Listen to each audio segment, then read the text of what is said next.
अनभिज्ञ हैं, हमको समझ नहीं आ रहा कि प्रकृति रोज सिखा रही है कि जलना तो पड़ेगा। और देखो कहानी इसकी, ये बर्ड किंगडम का राजा है ईगल। प्रकृति रोज सिखाती है कि if you want to become eagle तो आपको जलना पड़ेगा। 70 साल औसतन उम्र होती है, 70 साल ईगल का उम्र होता है। लेकिन इसी कहानी का ट्विस्ट क्या है, और वो ये है कि 40 साल जब ये हो जाता है तो इसकी जो चोंच है ये बेंड हो जाती है, आगे से सॉफ्ट हो जाती है, शिकार नहीं कर पाता।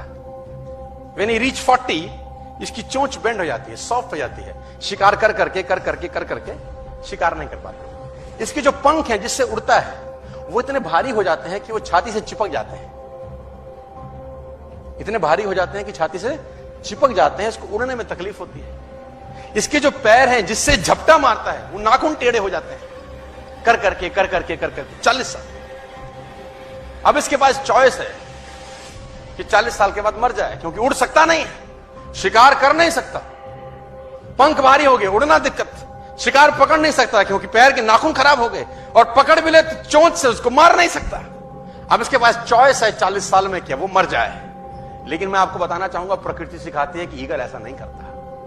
40 साल की उम्र में ईगल अपने एरिया की सबसे ऊंची चोटी पर चला जाता है और जो चोंच है उसको सामने वाले पत्थर पे मारना चालू करता है। जब चोंच पत्थर पे मारी जाती है तो पीड़ा होती होगी, और वो पीड़ा सहता है, मार मार के पत्थर पे मार के खून निकलता है, लहूलुहान हो जाता है, दर्द से मर रहा होता है, लेकिन मारता रहता है और चोंच को तोड़ देता है। इसलिए तोड़ता है कि प्रकृति नहीं देगी, लेकिन वो जो तोड़ने का प्रोसेस है वो पीड़ादायक है। सेम कहानी है, जो पैर के नाखून रहते हैं उसको रगड़ता है शिला के ऊपर, रगड़ के तोड़ देता है उसको।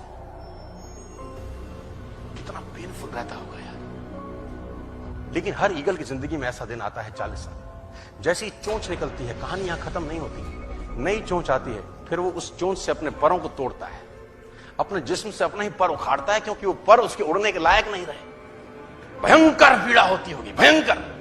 लेकिन इस प्रोसेस से हर ईगल गुजरता है अपनी जिंदगी में, और 40 साल के इस प्रोसेस में 6 महीने के बाद वो एक नया ईगल होके 30 साल और जीता है, 30 साल और जीता है सर। तो आहुति तो देनी पड़ेगी। आज कल परसों चॉइस आपकी है। मैं फिर कहता हूं, आज कंफर्टेबल हो जाएंगे तो जिंदगी अनकंफर्टेबल होगी, आज अनकंफर्टेबल हो जाएंगे तो जिंदगी